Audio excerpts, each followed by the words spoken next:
My name's Todd Malloy. I'm the director of brewing here at Glenwood Brewing Company in Glenwood Springs, Colorado.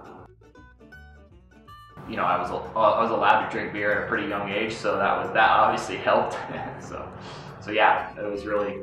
I think it was just kind of meant to be. So, and as I continued to read the books, you know, it was like you got to get a liquid culture yeast, and you got to get stainless steel equipment, and you got to get, you know, pumps and stainless hoses, and so over the years I just basically started building this crazy, you know, home brew system.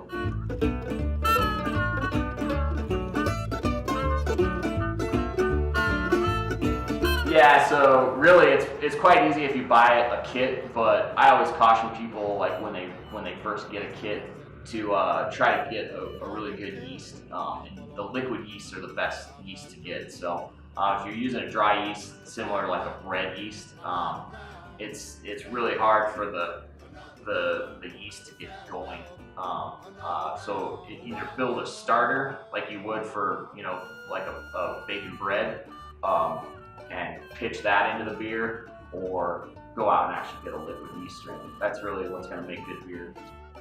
Yeah, I mean, there's a lot of great home breweries, especially in this valley and really all over the country now, and that's all they do is just tinker on their systems and just try to get the stuff dialed in the way they want it to, and you know, they build crazy fun things, and a lot of what's happening in the home brewing community seems to sort of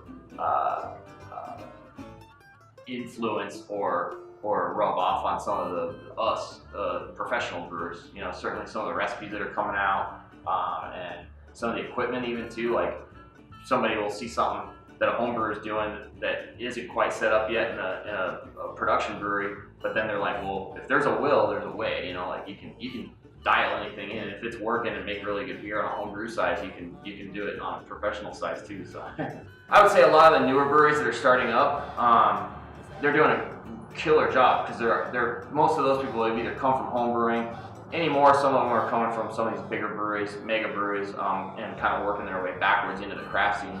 But no, really, brewing's it is an exact science, and you know, recipes should be followed time in and time out, because that's what the consumer expects, is to come in here and have honey ale, and it should taste the same every time. The distilling and winemaking, there can be some flexibility, and certainly on like the craft end of things, like a craft brewery, a craft winery, and a craft distillery, I guarantee that there's more flexibility or variability in craft wine and craft distilling than there is in beer.